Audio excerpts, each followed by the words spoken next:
Normal students আজ আমি পড়িম class 10 math chapter number 13 পৃষ্ঠকালীর আয়তন তো স্টুডেন্টস নহলেন 13.9 একর পর আমি এটলৈকে পড়িছো আজি আমি তোমালোকক 9 নম্বৰটো কৰি দিম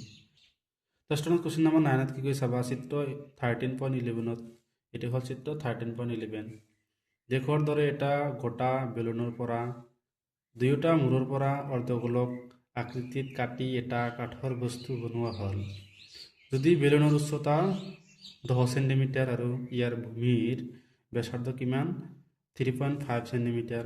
উচ্চতাটা কিমান দিয়েছে 10 সেন্টিমিটার আর ব্যাসার্ধ কিমান দিয়েছে 3.5 সেন্টিমিটার তেন্তে বস্তুটোর মুঠ পৃষ্ঠকালি নির্ণয় করা তেন্তেই ইয়ার মুঠ পৃষ্ঠকালিটো ওলাব কৈছে তো স্টার্ট আমি বেলুনৰ পৃষ্ঠকালি উলিয়াম অৰ্ধগোলক দুটাৰ পৃষ্ঠকালি উলিয়াই আমি ইয়াৰ লগত যোগ কৰি দিম আমাৰ এনসাৰটো ওলাই যাব তো সাবস্টেন্স তোমালোকক কৰি দিম তো স্টুডেন্টস এটা আমি আঁকি লৈছোঁ এইটো হ'ল কি অৰ্ধগোলক এইটো হ'ল কি অৰ্ধগোলক ইয়াৰ ব্যাসাৰ্ধ আমি কিমান জানো 3.5 সেন্টিমিটাৰ এই বেলুনটোৰ উচ্চতা আমি কিমান জানো 10 সেন্টিমিটাৰ তেনেহ'লে এটা আমি সমাধান কৰি দিম question number 9 solution given that দিয়া আছে বেলুনৰ উচ্চতা মানে আমি কিমান জানো এইচ ইজ ইকুয়াল টু কিমান দিয়া আছে 10 সেন্টিমিটার আৰু এই বেলুনৰ ব্যাসাৰ্ধ আৰু অৰ্ধগোলকৰ ব্যাসাৰ্ধ আমি কি জানো সেমে জানো 3.5 লিখি দিবা যে এতে বেলুনৰ ব্যাসাৰ্ধ ইজ ইকুয়াল টু অৰ্ধগোলকৰ ব্যাসাৰ্ধ আমি কিমান জানো 3.5 সেন্টিমিটাৰ এটা আমি জানো তো স্টুডেন্টস তাৰপিছত আমি কি কৰিম বস্তুটোৰ মুঠ পৃষ্ঠকালি উলিয়াম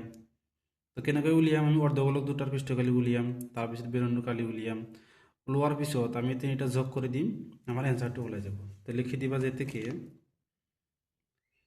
আমি কি লিখিছো বস্তুটোৰ মুঠ পৃষ্ঠকালি ইকুয়াল টু বেলুনৰ বক্ৰ পৃষ্ঠকালি প্লাস অৰ্ধগোলকৰ পৃষ্ঠকালিৰ লগত আমি 2 পূৰণ কৰি দিম দুটা একেলগে ওলাই যাব এই দুটা একেলগে ওলাই যাব তো সাবস্টেন্স আমি ফৰ্মুলাবিলাক এতিয়া লিখি দিম বেলুনৰ বক্ৰ পৃষ্ঠ আমি কালি কিমান জানো 2 পাই আৰ এস প্লাস 2 ইনটু অৰ্ধগোলকৰ পৃষ্ঠকালি আমি কিমান জানো 2 পাই আর স্কয়ার এটা আমি জানো 2 পাই আর স্কয়ার এটা আমি জানো তো স্টুডেন্টস ইয়ার পর আমি 2 পাই আর এটা কমন লব পারো ইয়ার পর 2 পাই আর কমন লব পারো কমন লওয়ার 2 পাই আর ইয়াত কিমান থাকে এইচ থাকে আর ইয়াত কিমান থাকে 2 আর থাকে যেহেতু ইয়াত দুটা আর আছে তাৰপিছত আমি মানবোৰ বহাই দিম এতিয়া 2 ইনটু পাই মানে আমি কিমান জানো 22 ডিভাইড বাই 7 ইনটু আর ব্যাসার্ধ আমি কিমান জানো এটা আমি জানো 3.5 এস মানে আমি কিমান জানো উচ্চতা কিমান জানো 10 সেন্টিমিটার 10 প্লাস 2 ইনটু আর মানে কিমান জানো 3.5 লাস্টটা তোমালোকে লিখি দিবা সেন্টিমিটার স্কয়ার যেহেতু আমি কালি ওলাই আছো তো সাবস্টেন্স আমি এটা পূরণ করে দিম কিমান হবে 44 ডিভাইড বাই 7 ইনটু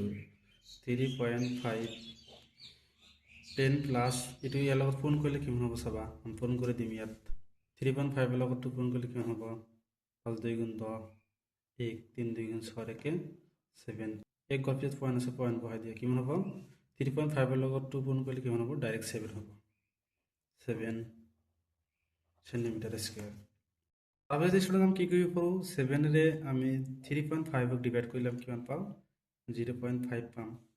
তাহলে 44 ইনটু 0.5 ইনটু এটা যোগ করলে কি হবে 17 সেন্টিমিটার স্কয়ার তো স্টুডেন্টস এতিয়া আমি কি কৰিম 44 লগত 0.5 টো পূৰণ কৰি দিম যেটি आंसर পাম তাৰ লগত আমি এটি পূৰণ কৰি দিম आंसर ওলাই যাব চাবা 44 ইনটু 0.5 কিমান হ'ব 20 থেকে 2 20 22 হ'ব এক গড় ক্যান্সেল 0 0 তাৰপিছত 0 2 2 কিমান গড় পিছত পয়েন্ট আছে এক গড় তেনেহলে ইয়াতো কিমান হ'ব এক গড় তেনেহলে আমি 44 লগত 0.5 পূৰণ কৰিলে আমি কিমান পাও 22 পাও 22 ইনটু 17 সেন্টিমিটাৰ স্কয়াৰ তো যেতিয়া আমি কি কৰিম 22 লগত 17 পূৰণ কৰি দিম যেটি आंसर ওলাব হেটি আমাৰ কি হ'ব উত্তৰ পূৰণ কৰি দিয়া 17 7 2 গুণ 14 और 4 হাতত থাকে 1 14 15 তাৰপিছত 2 2 যোগ কৰি দিয়া 4 7 3 তেনেহলে আমি কিমান পাইছো 374 লিখি দিবা যে 374 সেন্টিমিটার স্কোয়ার। এটি হব আমার কি উত্তর। আমি কি পাইছি যে বস্তুটোর মোট পৃষ্ঠকালে কিমান পাম আমি 374। লাস্টত লিখি দিবা যে থেকে বস্তুটোর মোট পৃষ্ঠকালি is equal to 374 centimetre square. এটি আমার কি হব উত্তর। তো স্টুডেন্টস এলাকে করিবলগীয়া ছিল স্টুডেন্টস, ভিডিওটি ভালো লাগলে চ্যানেলটা সাবস্ক্রাইব করে দিবা। Thank you students.